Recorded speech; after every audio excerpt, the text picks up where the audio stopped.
सच्चिदानंद परब्रह्मणे नमः। ओम सच्चिदानंद परब्रह्मणे नमः। अष्टावक्र गीता का एक परिचय। वक्ता श्री स्वामी शांतानंद पुरी महाराज, वशिष्ठ गुहा, हिमालय का। अष्टावक्र गीता जो है, भगवत गीता जैसे ही एक संवाद है अष्टावक्र महर्षि तथा राजा जनक के बीच में। अष्टावक्र जी महाराज महाभारत के एक विख्यात पात्र हैं और राजा जनक रामायण के एक विख्यात पात्र हैं। अष्टावक्र एक जीवन मुक्त महर्षि थे और राजर्षि जनक एक उच्च कोटि के थे। ये गीता, अष्टावक्र गीता, अद्वैत वेदांत के एक श्रेष्ठतम ग्रंथ माना जाता है। ऐसा ही योग वासिष्ठ भी एक महान ग्रंथ है, परंतु मैं तो इसको योग वासिष्ठ से भी काफी ऊपर का स्थान देने वाला हूं। योग वासिष्ठ में तो पुरुषार्थ अर्थात प्रयत्न करो, आयास करो, इसी की मुख्यता है। प्रयत्न करके मन को वश में लाना पड़ता है। परंतु अष्टावक्र के मत में न कोई सीढ़ियां हैं चढ़ने के लिए, न कोई जीना है, न कोई अभ्यास है, न कोई साधना है। केवल सुनने मात्र से ही आपकी दृष्टि बदल जाएगी और देखा कि आप पहुंच गए। इसके सामने जेट प्लेन का रफ्तार भी कुछ नहीं। यह तो सुनने मात्र से ही तत्क्षण घटित हो जाता है। जो परमात्मा या ब्रह्म बनना चाहते हैं और उसके लिए ध्यान, साधना और अभ्यास करते हैं,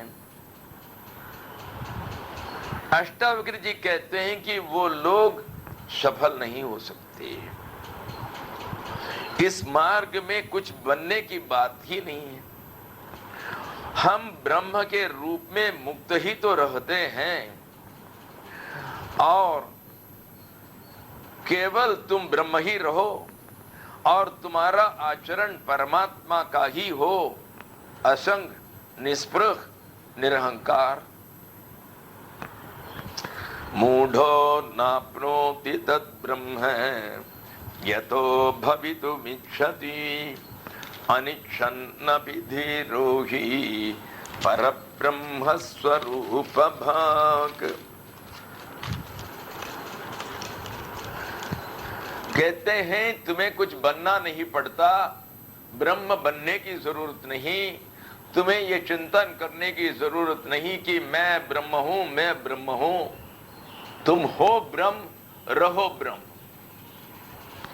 इस बात को समझाने के लिए अष्टावक्र के बारे में एक कथा सुनाई जाती है। राजा जनक एक बार गंगा जी के किनारे गए, बैठे, बिल्कुल अकेला सुनसान जगह थी और अपना जप करने लगा। अहम ब्रह्मास्मि, अहम ब्रह्मास्मि, अहम ब्रह्मास्मि। ये एक वेद का महावाक्य है। अर्थात मैं हूं ब्रह्म, मैं हूं ब्रह्म, मैं हूं वो परमात्मा, इसी का जप करते रहे। बिल्कुल उच्च स्वर, वहां तो कोई नहीं था, सुनसान जगह थी, उच्च स्वर में जप करते रहे। संयोगवश उसी समय वहां से अष्टावक्र जी महाराज गुजर रहे थे। अष्टावक्र जी महाराज इसको देखकर राजा जनक के सामने आकर खड़े रह गए।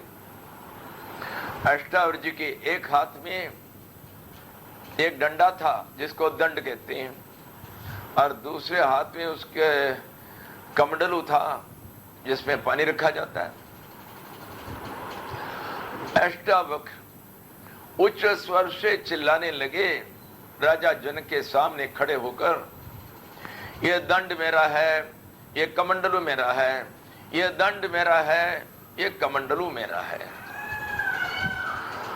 राजा जनक को क्रोध तो आया, क्यों इसको कोई दूसरी जगह नहीं मिली ये चिल्लाने के लिए, यही इनको आना था क्या? परंतु शिष्टाचार के वजह सामने खड़े होने वाले तो एक बड़े महर्षि हैं, इसलिए वो चुपचाप राजा जनक वहां से उठकर गंगा जी के एक दूसरे किनारे पर जाकर बैठ गए। बैठकर फिर वही बात, अहम ब्रह्मास्मि, अहम ब्रह्मास्मि, उच्च स्वर से जप करने लगे। अष्टावक्र जी महाराज छोड़े नहीं,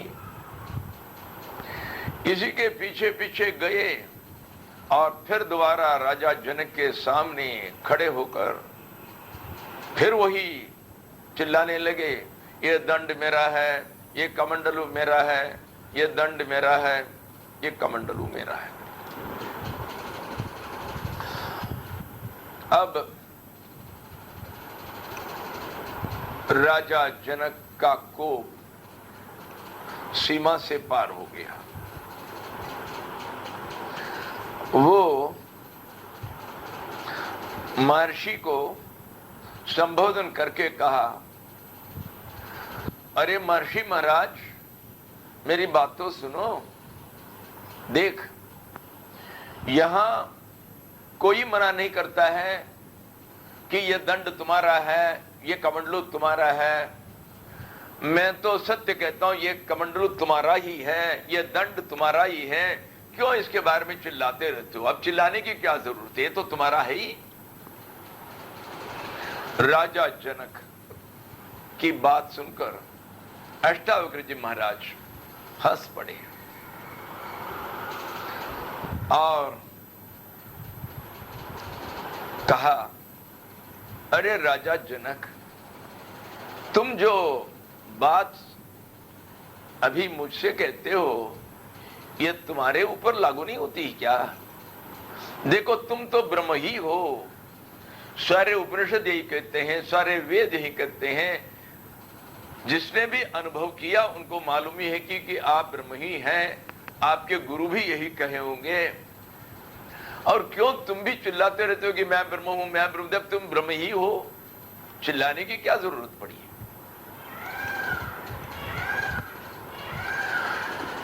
अष्टावक्र के एक एक श्लोक जो इस अष्टावक्र की गीता में है, एक एक मोक्ष की या परमानंद की एक गोली, एक कैप्सूल है। इसको सुन सुनकर यदि हृदय में पहुंच जाए तो उसी क्षण मोक्ष दिलाने का दावा करती है ये गीता।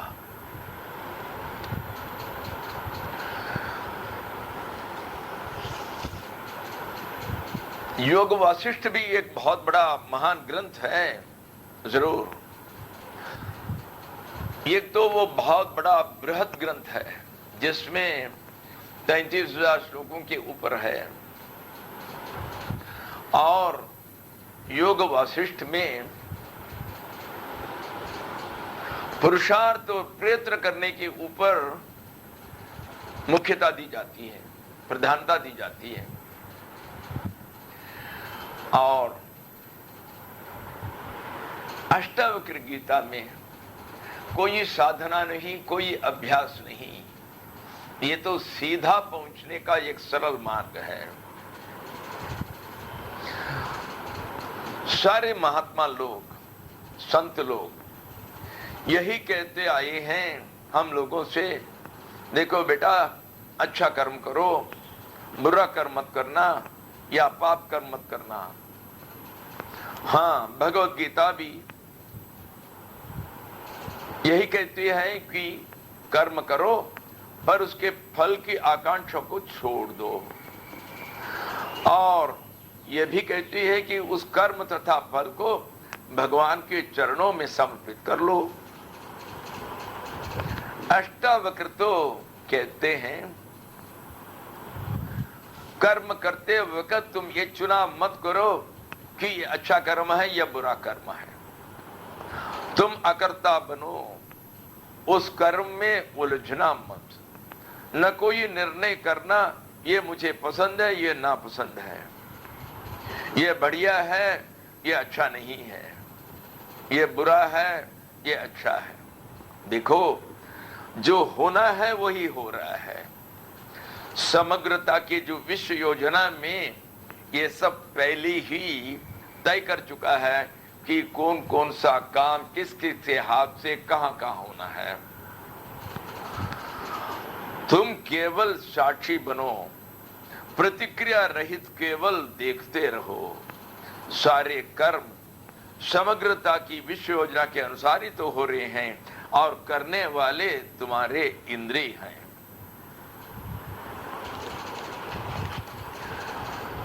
अब समझ लो,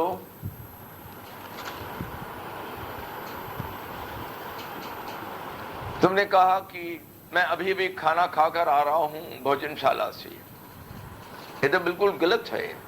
आप कैसे भोजन कर सकते हैं? आप तो आत्मा है, आप तो ऊर्जा है, आप तो आत्मा है।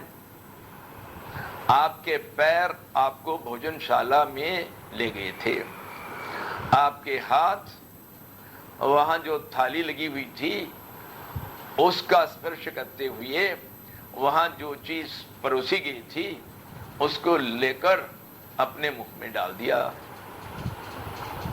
इसमें आपने क्या किया? आपका तो केवल एक ही काम था, आप केवल साक्षी थे। आपका केवल ज्ञान था कि मेरा पैर भोजनशाला मुझे ले जा रहा है, मेरा हाथ अच्छी अच्छी चीजों को थाली से उठाकर मेरे मुख में डाल रहा है। ये सब आपको मालूम है। आप केवल चैतन्य हो, आप केवल ज्ञान हो, परंतु आप कोई काम नहीं कर रहे हो। तुम केवल साक्षी चैतन्य बनो। जो जो काम तुम्हारे पास आता रहता है उसे कर दो। यत् यत् कर्तुमायाति तत्कृत्वा से यथा सुखम। अष्टावक्र जी का कहना है कि तुम न तो योगी बनो, न तो भोग को पकड़ो। तुम योगी बनकर भोग को त्यागने में तुले मत रहो, न तो भोग में ही रत न रहो। भोगी तथा योगी दोनों की आंखें भोगों पर ही तो जमी हैं। एक पकड़ने की कोशिश में है और दूसरा छोड़ने की कोशिश में है। तुम छोड़ना और पकड़ना इन दोनों के परे हो जाओ। भोग आ जाए या चले जाए, तुम उदासीन रहो। न तुम विषयों से द्वेष करो, न तो उन्हें छोड़ने की कोशिश में रहो। केवल साक्षी रहकर जो होता है उसको देखते रहो, तब परमात्मा का साक्षात्कार हो जाता है। विरक्तो विषय द्वेष्टा रागी विषय लोलुपघाम ग्रह मोक्ष विहीनस्तु न विरक्तो न रागवान। कहते हैं बालक जैसे बनो, न तो आसक्त रहो न विरक्त रहो। जो होता है वही तो काम हो रहा है, उसमें न चुनाव हो न निर्णय हो। निर्द्वंद्व बालवद्धीमान कहते हैं। देखो, लोग सोचते हैं दुख का निवारण करना हो तो विषयों को छोड़ना है, इसीलिए विषयों को छोड़ने की कोशिश में हम लोग रहते हैं, परंतु जीवन मुक्त इसके लिए प्रयत्न नहीं करता। क्योंकि दुनिया में रहते हुए भी इसको कोई प्रतिक्रिया होती ही नहीं, किसी हालत में इसको दुख होता ही नहीं, और इसीलिए इसको कुछ छोड़ने की, कहीं भागने की कोई अवसर ही नहीं है। हातुमिच्छति संसारम रागी दुख जिहासया वीतरागो हि निर्दुःखः तस्मिन्नपि न खिद्यति। आप लोग ये नहीं समझना कि अष्टावक्र गीता शायद केवल सन्यासियों के लिए ही है केवल, परंतु समझ लो ये गीता जो है हर एक संसारी के लिए है, जो पत्नी पुत्र सहित दुनिया में सुखमय जीवन बिताना चाहता है। केवल इतना ही आवश्यक है कि अपने पत्नी पुत्र तथा विषयों में लिप्त न रहे, परंतु कामना रहित तथा आसक्त रहित अपना जीवन चलाइए। इतना तक कि अपने शरीर की भी चिंता न करें। दुनिया के लुभावने वस्तुओं के बीच में भले ही रहें, परंतु उनको अपने मन के अंदर घुसने न दें। समझ लो आपके पास एक नाव है, एक नौका है। यदि आपके पास कोई मोटर गाड़ी हो, आप उसको गैरेज में रखेंगे। आपके पास कोई साइकिल हो तो आप कमरे के अंदर रखेंगे। यदि आपके पास कोई एक नाव हो या नौका हो, उसको तो नदी में पानी में ही रखना पड़ेगा। परंतु ये सावधानी जरूर बरतनी पड़ेगी कि जो पानी जो है वो उस नौके के अंदर न चला जाए। इसी तरह देखो, तुम भागो भी कहां भागोगे? हिमालय, जंगल, परंतु हिमालय भी तो इस दुनिया के अंदर ही है और जंगल भी तो इस दुनिया के अंदर है। सो आप दुनिया को तो नहीं छोड़ पाएंगे, इसलिए रहो दुनिया में, रहो पत्नी पुत्र सहित, रहो धन के बीच में, परंतु इतनी ही सावधानी बरतो कि ये सब विषय जो है आपके मन के अंदर न घुसे। निस्नेह पुत्र दारादौ निष्कामो विषयेषु च निश्चिन्तस्व शरीरेऽपि निराशः शोभते बुधः।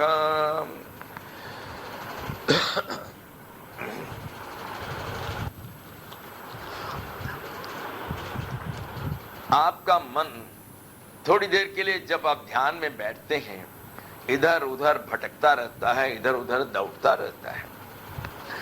उन चित्त वृत्तियों को वश में कैसा लाया जाए और मन का नियंत्रण कैसा किया जाए, इसके लिए सबसे उत्तम मार्ग है अपने आप को केवल चित्त स्वरूप आत्मा समझकर कर्ता भाव और भोक्ता भाव को त्याग करना। मन को शांत रखने से ये जो अष्टावक्र जी महाराज के जो उपदेश जो हैं, इनसे न केवल परमानंद मिल जाता है, न केवल मोक्ष रूपी लक्ष्य पर पहुंचा देता है, परंतु मन को शांत रखने से हमारे दैनंदिन जीवन में तनाव, मानसिक व्यथाएं, व्याकुलताएं, चिंताएं, इन सब से मुक्त होकर जीवन बिताने तथा सुख और आनंद से रहने का, सुख और शांति के साथ सोने का, सुख और शांति के साथ जाने का, आने का, बोलने का और खाने का मार्ग दिखाता है। हर काम हम सुख और शांति के साथ करने लगेंगे। अब समझ लो, आपके फैक्ट्री में स्ट्राइक चल रहा है, आपका प्रोडक्शन सब बंद, फैक्ट्री बंद। अब आप आज खाना खाने के लिए बैठे हैं, आप चैन से थोड़ी खा सकते हैं।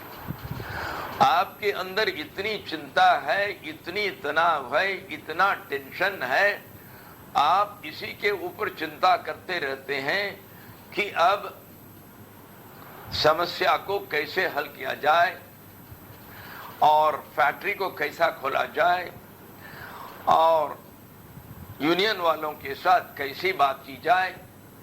इसी में तो आप उलझे रहते हैं, आप बेचैन हैं, आप परेशानी में हैं। सुख और शांति कहाँ है?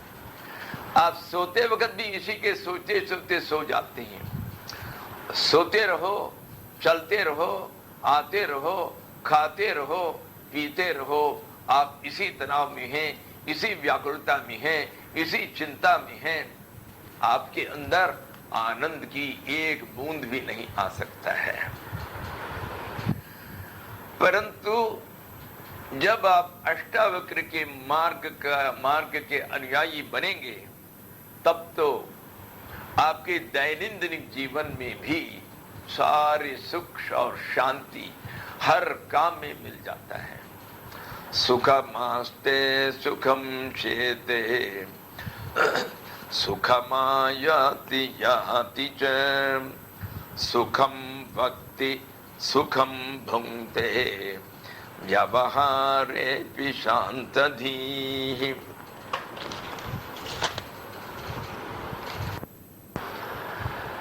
प्रथम अध्याय में ही अष्टावक्र जी महाराज तुरंत तत्क्षण मुक्ति पाने के कई उपाय देते हैं। उसमें से किसी एक का भी अनुसरण करें, तब हमें आत्म साक्षात्कार या भगवत साक्षात्कार मिल जाएगा। द्वितीय श्लोक में ही अष्टावक्र कहते हैं,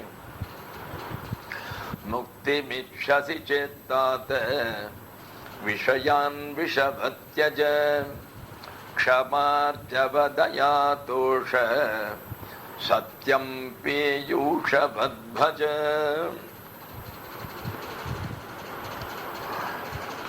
अष्टावक्र जी कहते हैं, देख,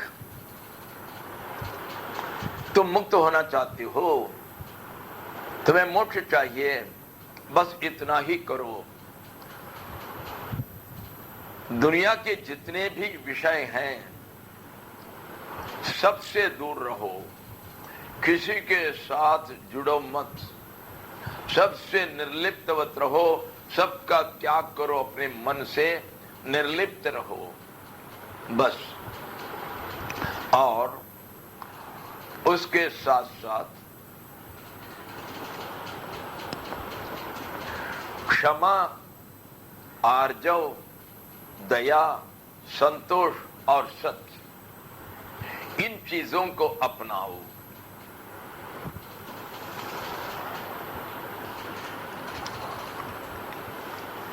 अर्थात न कोई दुश्मन रहे, न कोई मित्र रहे।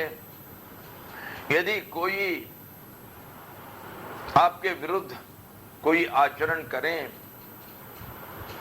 तब भी उसको क्षमा कर दें। आर्जव का मतलब है तन मन वाणी से एक रस रहना, अर्थात जो आप मन में सोच रहे हैं वही आपकी वाणी में आ जाए। आप जो वाणी से जो कह रहे हैं उसी के मुताबिक आपका आचरण हो, आपके कार्य हो। इसी को आर्जव या ऋजुता कहते हैं। दया, जो दीन दुखियारी हैं, जिनके ऊपर कोई मुसीबत पड़ी है, उनके ऊपर दया करो और हमेशा संतुष्ट रहो। जो मिला उसी से संतुष्ट रहो और मुझे ये चाहिए वो चाहिए किसी के ऊपर आशा मत करो और हमेशा सत्य को अपनाओ, असत्य कभी नहीं बोलना। बस इसी से मुक्ति मिल जाएगा।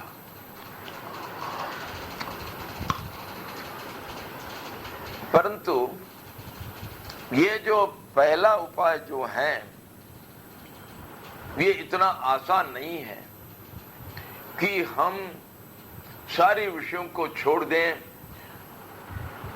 किसी स्त्री को देखकर लुभाते हैं, कोई धन के पीछे दौड़ता है, कोई नाम और यश के पीछे दौड़ता है।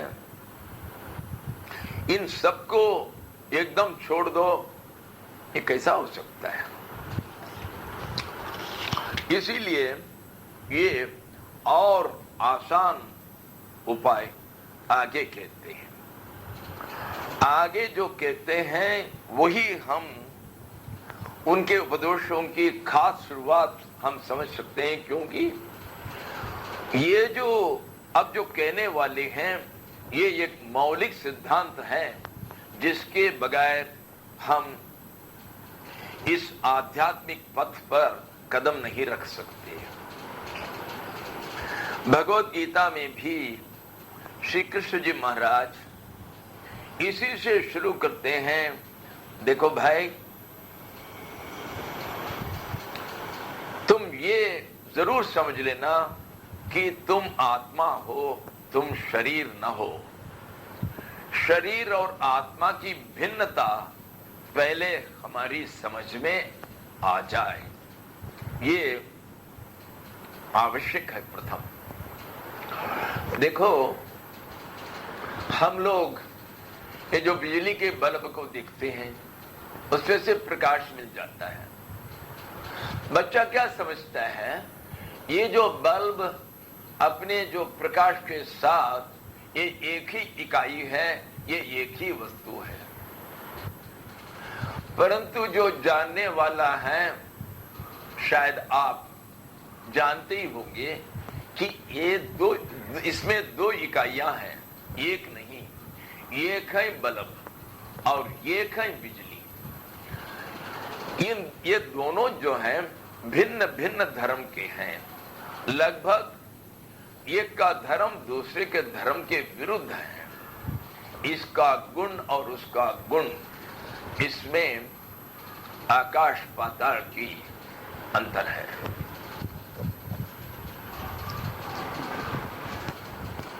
कहते हैं, यदि देहम पृथक कृत्य क्षिति विश्राम्य तिष्ठसी।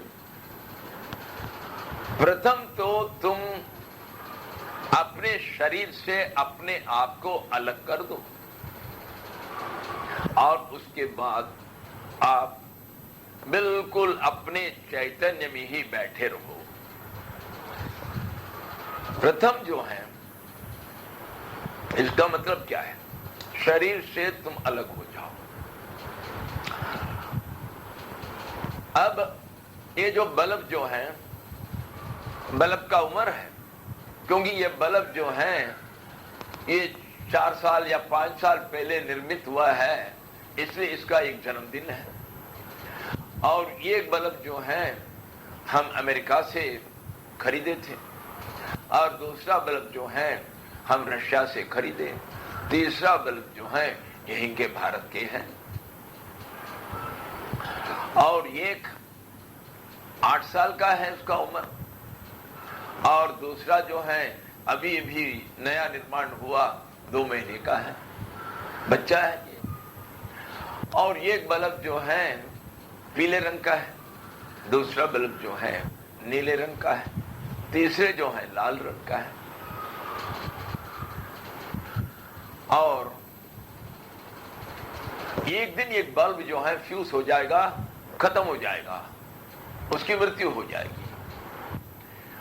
परंतु बल्ब के मृत्यु होने पर, बल्ब फ्यूज हो जाने पर भी उसके अंदर की बिजली बिल्कुल तैसी ही रहती है, उसका मरण नहीं होता है। आप उस बल्ब के अंदर, बल्ब को निकालकर उस होल्डर के अंदर अपने उंगली रखकर देखो, शॉक लगती है कि नहीं। ये बिजली जो है वो मरती नहीं। और यदि आप उस बल्ब के ऊपर एक पत्थर मारे, तब वो बल्ब जो है चूर चूर होकर नीचे गिर जाता है। परंतु वो जो उसके अंदर की बिजली जो है, उसके ऊपर कुछ भी छाप नहीं पड़ता है, उसके ऊपर कोई प्रभाव नहीं पड़ता है, उसको कोई घाव नहीं लगता है, बिल्कुल अस्पृष्ट वो रहता है, उसका स्पर्श भी नहीं किया जा सकता है। अब इसी तरह शरीर जो है वो नाशवान है, एक दिन मर जाएगा। शरीर का जो है एक जन्मदिन भी रहा है, शरीर का जन्म मरण होता ही है, परंतु इसके अंदर जो आत्मा है, जो आप हैं, शरीर जाने के बाद भी आप रहेंगे, शरीर मिलने के पहले भी आप रहे थे। इसीलिए आप अमर हैं, आप अविनाशी हैं, परंतु आपका शरीर जो बल्ब जैसा है, वो उसका मरण होता है, उसका जन्म होता है, उसके विकार होते हैं, उसका बुढ़ापा होता है, उसकी जवानी होती है। परंतु बिजली का कोई जवानी होती है, कोई बुढ़ापा होता है क्या? बिल्कुल कुछ नहीं। वो है आप केवल चिन्ह मात्र हो, ज्ञान मात्र हो। इसलिए आप देखिए, एक बल्ब के अंदर एक अलग एक बिजली आकर नहीं बैठा। ये जो एक बल्ब के अंदर जो बिजली है, वही जो है सारे बल्ब के अंदर वही तो है तो एक ही तार, उसी एक ही तार के अंदर से सारी बिजली आती है। ये जो बिजली न केवल आपके एक बल्ब का है, परंतु सारे गांव में, सारे शहर में जितने भी बल्ब हैं, सबके अंदर जाने वाली एक ही तो बिजली है। चाहे वो 1000 वाट का हो, चाहे वो 200 वाट का हो, चाहे वो 60 वाट का हो, उसके प्रकाश जैसे तैसे भी रहे, परंतु है तो एक ही बिजली। बिजली का जो पावर जो है वो असीमित है, उसका कोई वैटेज नहीं होता है। परंतु जब वो 0 वैट के अंदर आ जाता है, तब उस बल्ब के अंदर कुछ ऐसे यंत्रगत संस्कार है जिसकी वजह से वो सारी रोशनी को बाहर नहीं प्रकट नहीं कराता। परंतु बिजली का जो है उसकी जो महिमा जो है वो असीम है। इसी तरह हमारी आत्मा जो है वो नित्य मुक्त है, उसका कोई बंधन नहीं है, वो असीम है, अविनाशी है। परंतु जो सीमितता ये हैं, जो बंधन है, ये सब आपके शरीर के ऊपर है। यदि आप शरीर को ही अपना समझकर आप तन्मयता उसके साथ करें, तब शरीर के जन्म को आप अपना जन्म समझें, शरीर में कोई दर्द हो उसको अपनी दर्द समझें, और इसीलिए आपके सारे दुख इसी से उद्भव होते हैं। इसीलिए इसका जो प्रथम कदम है, तुम अपने को देह मत समझना, अपने को देह से अलग करके समझना। यदि देहम पृथक कृत्य क्षिति विश्राम्य तिष्ठसी। हाँ, अब अलग कर दिया, फिर आप कहां बैठे हैं? फिर बैठूं कहां? अब तक तो शरीर में था, आपने कहा शरीर से अलग कर दो, मैं बैठूं कहां? क्षिति विश्राम्य तिष्ठसी, बैठो भैया, अपने चित स्वरूप में बैठो, चैतन्य में बैठो, चैतन्य में बैठो। ये चैतन्य क्या चीज है, हमने तो कभी देखा ही नहीं। चैतन्य क्या वस्तु है? आप जानते हैं कि आप हैं, आप उपस्थित हैं, आप जीवित हैं, आप हैं। अपनी उपस्थिति का, अपने हैपन का, अपने हूंपन का जो ज्ञान है आपका, उसी को चैतन्य कहते हैं। अब ये जो कुर्सी जो है, इसको ये नहीं मालूम है कि वो है ही, इसीलिए यदि मैं इस कुर्सी के मारूं, उससे कोई प्रतिक्रिया नहीं हो सकती है। सारी प्रतिक्रियाएं, कोप, क्रोध, दया, दाक्षिण्य, सारी इसीलिए आता है कि आप चैतन्य हैं। जो चैतन्य नहीं है, उसके अंदर ये सब कोई गुण नहीं हो सकता है। जिसका चैतन्य बाहर प्रकट नहीं हो, कुर्सी का चैतन्य बाहर प्रकट नहीं है, तो चैतन्य वो भी, ये तो आखिरी तत्व है। परंतु साधारण रूप से देखा जाए, कुर्सी जो है जड़ वस्तु है, उसमें चैतन्य का प्राकट्य नहीं है, परंतु हमारे अंदर चैतन्य का प्राकट्य है। अर्थात मैं जानता हूं कि मैं हूं, बस इसी में बैठो। इसको आगे मत खींचो, आगे मत खींचो, और ये मत कहो कि मैं हूं ब्राह्मण, मैं हूं वैश्य, मैं हूं हिंदू, मैं हूं अमेरिका का आदमी, मैं हूं भारतीय, मैं हूं इंजीनियर, मैं हूं स्त्री, मैं हूं पुरुष, मैं हूं एमबीए, मैं हूं पीएचडी, मैं हूं 80 साल का बूढ़ा।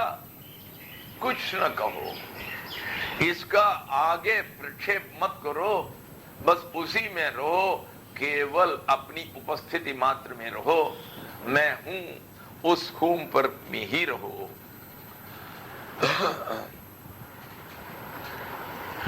यदि आप उसी में रहेंगे, इसमें रहने के लिए कोई विश्वास नहीं करना पड़ता है, कोई प्रयत्न नहीं करना पड़ता है, इसमें कोई थकावट नहीं होती, कोई आयास नहीं है। आराम से इस चैतन्य में रहो, क्योंकि आपकी सारी तनाव, सारी चिंताएं सब तभी उत्पन्न हो जाती हैं जब आप इसको आगे खींच कर कहें मैं लड़की, मैं स्त्री। तब कहते हैं देखो ये सारी दुनिया जो है ये मर्दों का है, हम लोगों को कोई स्थान नहीं है। आपको दुख हो जाता है, आपके अंदर तनाव आ जाती है। जब आपने समझा कि मैं 80 साल की हूं, अरे मेरे गटिया है, उसको देखो वो लड़की कैसी चलती है, मैं भी एक दिन 20 साल का था, अब देखो 80 साल हो गया, बुढ़ापा आ गया, अब फिर दुख आ गया। इसीलिए आप उसके साथ कोई उपाधि को मत जोड़ो, केवल आप उस हाइपन में रहो। तब क्या होगा? अधुनैव सुखी शांतो बंध मुक्तो भविष्यसि। जिस समय आप अपने को शरीर से पृथक करके अपने को केवल चैतन्य मात्र समझकर उस चैतन्य भाव में रहा, अपनी उपस्थिति में रहा, उसी समय आपका अंततो गत्वा जो आपका जो पाना है वो पा चुके। आप सुखी हो गए, शांत हो गए। सुख शांति जिसके लिए आप कोशिश करना चाहते थे वो सब प्रयत्न के बगैर मिल गए और सारे बंधन चला गया, आप मुक्त हो गए। अब ये निसर्गदत्त महाराज थे बंबई में, बहुत बड़े महात्मा थे। वो शायद 79 के लगभग अपने शरीर छोड़े, अनपढ़ थे परंतु थे जीवन मुक्त। और कई कई किताबें हैं उनके उपदेशों के ऊपर। एक विख्यात किताब है आई एम दैट, मैं वही हूं। ये निसर्गदत्त महाराज उसमें एक जगह पर कहते हैं कि उनकी सारी साधना केवल इतना ही था कि उनके गुरु ने उससे कहा, देख तुम हो, इसमें कोई शक है? नहीं महाराज, तब इसी में रहो, जाओ। बस 3 साल यही एक ही साधना थी, वो उसी में रहे पर आखिर में पहुंच गए।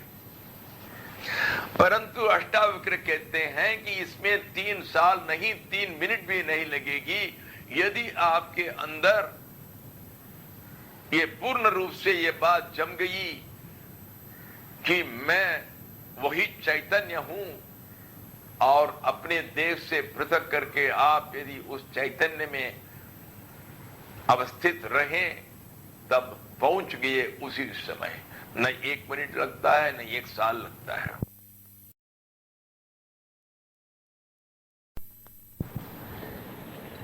सबसे सरल, सबसे सीधा मार्ग।